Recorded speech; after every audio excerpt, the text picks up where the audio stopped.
today we are going to do the topic of the solution chapter. Solution of solids in liquid.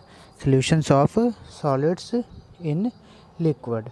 Before doing the Raoult's law and what about the vapor pressure, so first of all we have to consider some topics. So I can show you these topics. So saturated and unsaturated solution. Saturated and unsaturated solutions. So what is the meaning of the saturated and unsaturated solutions? Solutions in which solute is added. Solution in which solute is solid and solvent is liquid. Solute is solid and solvent is liquid. So then these are called solutions of solid in liquid. So what is a saturated solution? Saturated solution का क्या मतलब है? Saturated solution का मतलब होता है कि मान लो कि आपके पास कोई सॉल्वेंट है, ऑलरेडी आपके पास कोई सॉल्वेंट है, ठीक है, तो सॉल्वेंट में हमने कोई सल्यूट डाल दिया. We have added the solute in it. What we have added? Solute. हमारे पास ऑलरेडी क्या है? सॉल्वेंट. तो सॉल्वेंट में सल्यूट जब डाला तो जितना ये डिज़ोल्व होना था हो गया. सो मैक्सिमम डिज़ोल्व हो गया. जब मैक्सिमम डिज़ोल्व हो जाएगा तो वो वाली कंडीशन को बोलेंगे saturation. That condition is called saturation.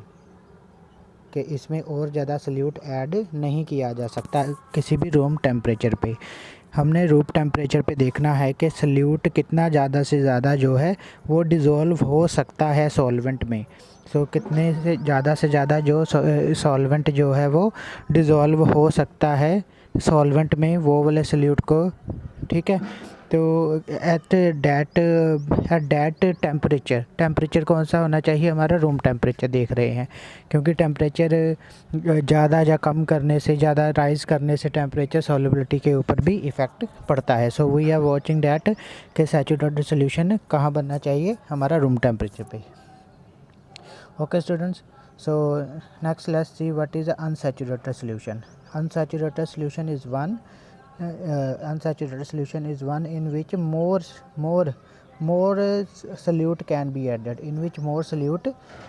added. जिसमें और ज़्यादा सल्यूट ऐड किया जा सकता है, उसे अनसैचुरेटेड सोल्यूशन कहेंगे. कहने का मतलब ये है कि हम मैक्सिमम अमाउंट अभी तक हमने सल्यूट में नहीं डाली. सल्यूट में अभी तक नहीं डाली. अब इसका मतलब है और ज़्यादा डिज़ोल्व इसमें सल्यूट और ज़्यादा डिज़ोल्व हो सकता है उस सॉल्वेंट में. तो that solution is called unsaturated solution. लेकिन कुछ ऐसे सोल्यूशन होते हैं जिनमें हम ज़रूरत से ज़्यादा, मान लो कि सैचुरेटेड सोल्यूशन बनाना है. सैचुरेटेड सोल्यूशन बनाने से भी ज़्यादा उसमें सल्यूट ऐड किया जा सकता है. जितनी अमाउंट हमने सल्यूट की डालनी थी, मान लो कि हमने किसी सल्यूशन को सैचुरेटेड बनाना है, तो उसमें क्या करेंगे? हम सल्यूट के मॉलिक्यूल डाल देंगे, ठीक है. तो जितने डालने थे, मान लो कि इसमें मैंने 30 ग्राम डालना था, ठीक है, लेकिन 30 ग्राम से ज़्यादा इसमें 35 ग्राम इसमें ऐड कर सकते हैं, ठीक है. तो मैक्सिमम अमाउंट कितनी थी उसकी? मैक्सिमम 30 ग्राम ही थी, ठीक है. मैक्सिमम इतनी थी, लेकिन मैक्सिमम से ज़्यादा, मोर देन मैक्सिमम का मतलब है मैक्सिमम से भी ज़्यादा जितनी अमाउंट ऐड की जा सकती थी इसमें सल्यूट की, ठीक है, उससे भी ज़्यादा हमने अमाउंट इसमें और ज़्यादा क्या कर रहे हैं? ऐड कर रहे हैं, ठीक है. तो इस तरीके के सल्यूशन को बोलते हैं हम सुपर सैचुरेटेड सॉल्यूशन, ठीक है. सुपर सैचुरेटेड सॉल्यूशन बोला जाता है उसे, ठीक है student. So let's see next. So what is there? So factor affecting the solubility of solids in liquid. There are two factors: nature of solute and solvent and temperature. temperature. These are two important factor which affect the solubility of solid in liquids. Solubility of solid in liquids. Okay students, let's see one by one. सबसे पहले हम nature of solute and solvent की बात कर लेते हैं कि हमारे पास solubility of ionic solid in liquid की बात कर लेते हैं. मान लो कि हमारे पास कोई कंपाउंड है. So we have some compound, मान लो कि सोडियम क्लोराइड ही लगा लीजिए, ठीक है. तो ये एक आयनिक कंपाउंड है. सोडियम क्लोराइड की बात करें, सोडियम क्लोराइड है, इसका एक पॉजिटिव पार्ट है और एक नेगेटिव पार्ट है. देयर आर टू पार्ट्स जो वाटर में डिज़ोल्व करेंगे. इससे पहले कि हम वाटर में डिज़ोल्व करें तो हमें क्या देखना है कि इसके ऊपर पॉजिटिव एंड नेगेटिव चार्ज है. जब पॉजिटिव एंड नेगेटिव चार्ज होंगे इनके ऊपर, they will attract each other, एक दूसरे को क्या करेंगे, अट्रैक्ट. सो जितनी ज़्यादा अट्रैक्शन होगी उतना ही उसका क्या होगा, लेटिस पॉइंट हाई होगा. लेटिस एनर्जी जो है उसकी हाई होगी. लेटिस पॉइंट नहीं, लेटिस एनर्जी. सो लेटिस एनर्जी जो है उसकी हाई होगी, ठीक है. तो अगर लेटिस एनर्जी किसी की भी हाई हो तो वो सल्यूट है जो सॉल्वेंट में जल्दी डिज़ोल्व नहीं होता. So the compound ionic compound की बात कर रहे हैं. कौन से, आयनिक सॉलिड होगा. आयनिक सॉलिड जो होगा वो वाला compound if high lattice energy, उसकी क्या होगी, लेस सॉल्युबिलिटी. क्या होगी, लेस सॉल्युबिलिटी. उसकी सॉल्युबिलिटी बहुत ही कम होगी हमारे पास, ठीक है. सो ये था आयनिक कंपाउंड के बारे में. सो नेक्स्ट देख लेते हैं. सो लेकिन जब वाटर की बात की जाए, when we talk about the water, so when the water is solvent, the ions of the solute interact with the water molecules. So this is called ion dipole interaction, जो कि हमने +1 में भी पढ़ा था जब हमने चैप्टर किया था केमिकल बॉन्डिंग में. वहाँ तो मैंने बताया था, जहाँ फिर हमने किया होगा स्टेट्स ऑफ मैटर में, तो वहाँ बताया था कि मैंने कौन कौन सी इंटरेक्शन होती है, डाइपोल लंदन फोर्सेस. वहाँ मैंने बताया था कि ये क्या चीज़ है, ठीक है. आयन डाइपोल, ठीक है. तो आयन डाइपोल इंटरेक्शन होती है. आयन कौन सा होगा, जो कि सल्यूट का आयन होगा, और सॉल्वेंट का क्या होगा, डाइपोल होगा. वी नो डैट ऑलरेडी कि जो वाटर है वो हमारे पास पोलर कंपाउंड है और उसका डाइपोल है. डाइपोल का मतलब एक उसमें पॉजिटिव पार्ट है और एक नेगेटिव पार्ट है, ठीक है. तो आयन अगर पॉजिटिव होगा, इफ़ देयर इज़ आयन, अगर हमारे पास पॉजिटिव आयन है तो इसके अराउंड कौन सा पार्ट आ जाएगा, वाटर का negative part. So oxygen is the negative part of the water. So ये क्या कर रहे हैं इसको, so hydrogen is the positive part, hydrogen positive, क्योंकि पॉजिटिव तो इंटरेक्ट नहीं होगी. सो नेगेटिव, और ये नेगेटिव वाला जो इस पॉजिटिव के साथ इंटरेक्शन करेगा. So these two will interaction. इसी तरीके से दूसरे मॉलिक्यूल का भी इसके साथ इंटरेक्शन करेगा. सो तीसरा मॉलिक्यूल होगा वाटर का, वो भी क्या करेगा, इंटरेक्शन इसके साथ करेगा, ठीक है. So we have such condition. So ये भी नेगेटिव इसी के साथ इंटरेक्शन करेगा. सो इसका मतलब है कि हमारे पास ये क्या प्रोसेस हो गई, this process is called hydration. This process is called hydration. अगर कोई वाटर के अलावा कोई और सॉल्वेंट हो ना, तो तब इसे सॉल्वेशन बोलते हैं. सॉल्वेशन जनरली हम क्या बोलते हैं इसे, solvation of ion, solvation of ion. So ज़रूरी नहीं है कि ये पॉजिटिव पार्टी हो. जैसे सोडियम, मैंने तो सोडियम बताया. अगर क्लोराइड आयन हो, अगर क्लोराइड आयन हो तो फिर क्या कंडीशन होगी, जब क्लोराइड आयन हो तो तब सॉल्वेशन क्या होगी. क्लोराइड आयन में नेगेटिव होता है. तो अब वाटर का कौन सा पार्ट आएगा आगे, वाटर का हाइड्रोजन वाला पार्ट, मतलब कि hydrogen is the part of the water which is positive. So वो इस नेगेटिव के साथ इंटरेक्ट करेगा. This process is also called ion dipole interaction. इसे और क्या बोलते हैं, आयन डाइपोल इंटरेक्शन होगी. सो जितनी ज़्यादा आयन डाइपोल इंटरेक्शन होगी तो उतनी ज़्यादा उसकी क्या होगी, हाइड्रेशन होगी, उतनी ज़्यादा उसकी हाइड्रेशन होगी. सो जितनी ज़्यादा हाइड्रेशन है उतनी उसकी सॉल्युबिलिटी होगी, जितनी ज़्यादा हाइड्रेशन है उतनी उसकी सॉल्युबिलिटी होगी. More the ion dipole interaction, more is the hydration energy, more will be the solubility of that solute in the solvent. So ये क्या है, सभी के सभी डायरेक्टली प्रोपोर्शनल है एक दूसरे के, ठीक है.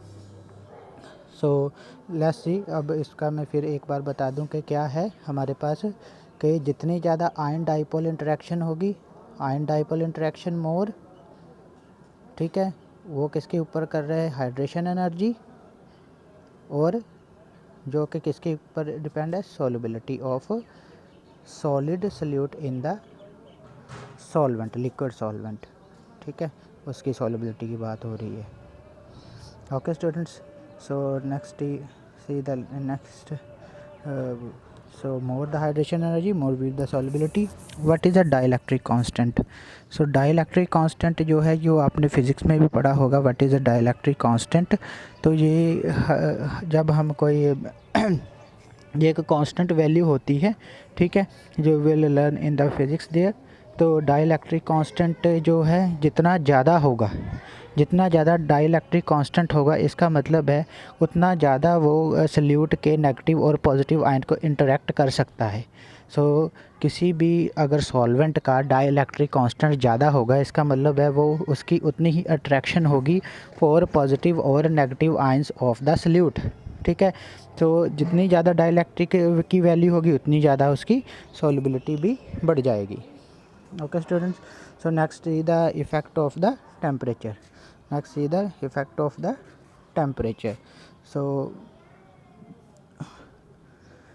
टेम्परेचर का इफ़ेक्ट क्या होगा, ये हम कोई डिसाइड नहीं कर सकते कि अगर टेम्परेचर राइज़ होगा तो सॉल्युबिलिटी बढ़ेगी, ठीक है।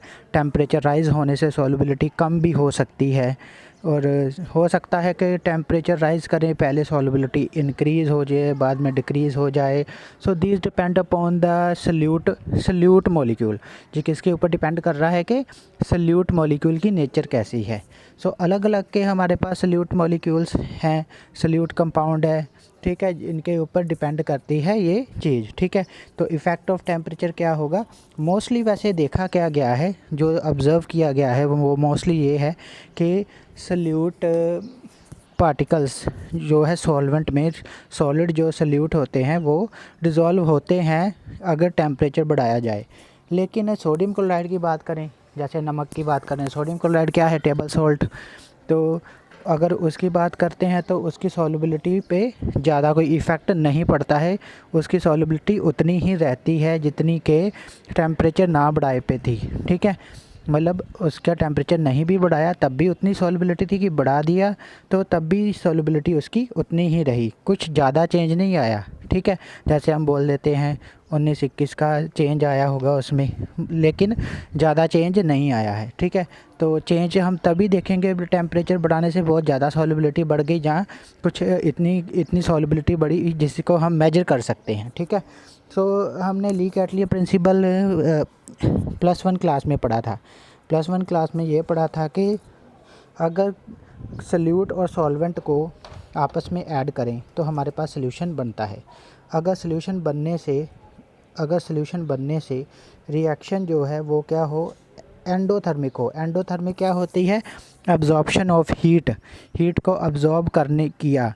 अगर सल्यूट और सॉल्वेंट को दोनों को मिक्स करने से हीट अब्जॉर्ब हुई सॉल्यूशन में, तो इसका मतलब है कि वो क्या कर रहा है, उसकी सॉल्युबिलिटी को बढ़ा रहा है।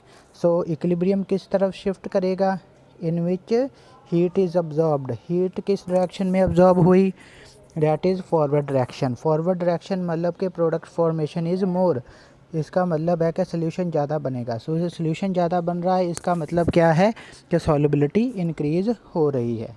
So solubility increase with the rise in temperature when heat is absorbed by dissolving the solute molecule in the solvent. So next see what is the another effect.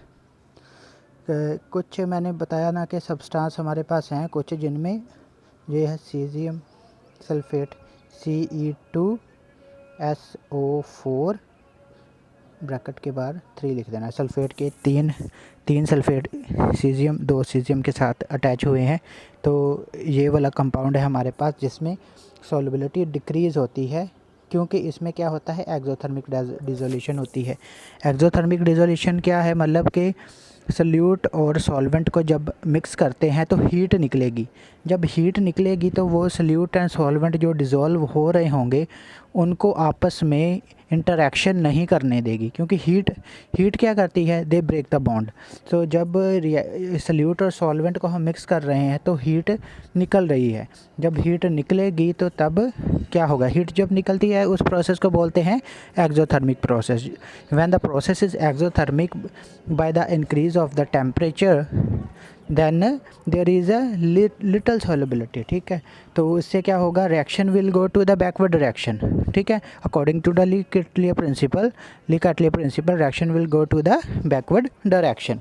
लेकिन कुछ हमारे पास ऐसे सब्सटेंसेस हैं जिसमें टेम्परेचर पहले बढ़ाया तो उसकी सॉल्युबिलिटी इंक्रीज़ हुई, तो बाद में कम किया तो और सॉल्युबिलिटी टेम्परेचर अगर पहले बढ़ाया सॉल्युबिलिटी इंक्रीज़ की, फिर हमने थोड़ा सा और टेम्परेचर बढ़ाया तो फिर उसकी सॉल्युबिलिटी डिक्रीज़ हो गई। वो कौन सा कंपाउंड है, Na2SO4 10 molecule of water, sodium sulphide 10 molecule of water. ठीक है, सो कंक्लूज़न आप देख ही सकते हैं। व्हाट इज़ द कंक्लूज़न कि सब्सटेंस अगर डिज़ोल्व हो रहा है और हीट अब्जॉर्ब हो रही है सॉल्युबिलिटी इंक्रीज़ होगी। अगर सब्सटेंस कोई एक्सोथर्मिक है उसकी रेजोल्यूशन तो वो क्या हो रहा है, उसकी सॉल्युबिलिटी डिक्रीज़ करेगी विद राइज इन टेम्परेचर। ठीक है स्टूडेंट्स, सो नेक्स्ट एक एग्जांपल आपको दिखाना चाहता हूँ सॉल्युबिलिटी कर्व के हिसाब से। सॉल्युबिलिटी कर्व क्या है हमारे पास, सॉल्युबिलिटी कर्व का मतलब होता है, सॉल्युबिलिटी कर्व का मतलब है solubility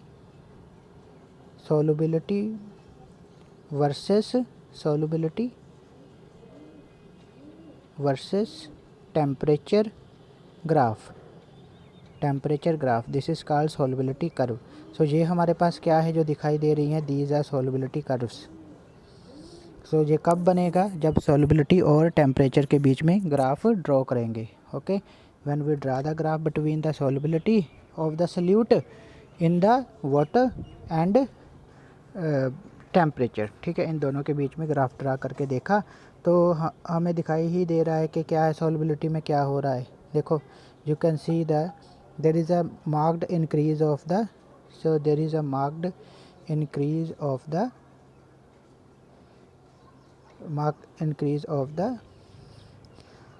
solubility with the increase of the temperature। Temperature बढ़ाया हमने, टेम्परेचर बढ़ाने के साथ देखो ऊपर को कर्व जा रही है ना, so this solubility curve going upward. लेकिन सोडियम Na2SO4 में देखो पहले ऊपर गई, ठीक है कर्व, बाद में क्या हुई, कर्व नीचे को आनी शुरू हो गई। इसका मतलब है कि कुछ टेम्परेचर तक तो Na2SO4 10 मॉलिक्यूल ऑफ वाटर जो कंपाउंड है इसकी सॉल्युबिलिटी इंक्रीज़ होती है, लेकिन जब हमने टेम्परेचर और ज़्यादा बढ़ाया तो ये कर्व जो नीचे को आनी शुरू हो गई। ठीक है, so this mean that solubility जो है वो बाद में कम होनी शुरू हो गई है। लेकिन most of the compound with the rise of the temperature solubility increase है। सोडियम क्लोराइड की को हम कंसिडर नहीं करेंगे। ठीक है, okay students, so thank you very much for watching the video.